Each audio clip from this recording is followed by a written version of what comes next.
நம்ம சி.எஸ். அமுதன் அவர்களோட டைரக்ஷன்ல நம்ம அகில உலக சூப்பர் ஸ்டார் சிவா அவர்களோட நடிப்புல 2010ஆம் ஆண்டு வந்திருந்த படம் தான் தமிழ் படம். இந்த படத்துல பல பழைய படங்களை கலாச்சி சீன்ஸ் வச்சிருந்தாலும் பாய் சன்னியன் மாதிரியான சங்கர் படங்களை ஒரு படி அதிகமாக வச்சு செஞ்சிருப்பாங்க. அடுத்து வந்த தமிழ் படம் 2 தமிழ் படம் 1 அளவு போகல. அதனை தொடர்ந்து வந்த ரத்தம் படமும் சி.எஸ். அமுதன் அவர்களுக்கு தேவையான பெரிய ஹிட்ட தரல. ஆனா பசியோட இருக்கிறவங்களுக்கு பழைய சோறை சாப்பிட்டாலே பிரியாணி சாப்பிட்ட ஃபீலிங் கிடைக்கும். ஆனா நம்ம சங்கர் அவர்களோ பிரியாணியான இந்த இந்தியன் டூவியே சி.எஸ். அமுதன் அவர்களோட கண்ணு முன்னால கொண்டு போய் வச்சிருக்காரு. ஜஸ்ட் இமேஜின் பண்ணி பாருங்களேன், நம்ம மிர்ச்சி சிவா கமல் மாதிரியே தொப்பத்தில் வைத்த 6 பேக்கை சேஞ்ச் பண்ண எப்படி இருக்கும்னு. இதுல என்னன்னா மனோபாலா மாதிரி தமிழ் படம் சீரிஸில் நடிச்ச ஒரு சிலர் இப்போ உயிரோட இல்லை.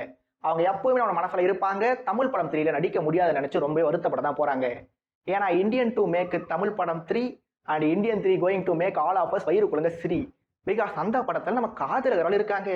அந்த ரோல்லையும் நம்ம ஐஸ்வர்யா மேனன் கண்டிப்பாவே கலக்குன்னு கலக்கத்தான் போறாங்க.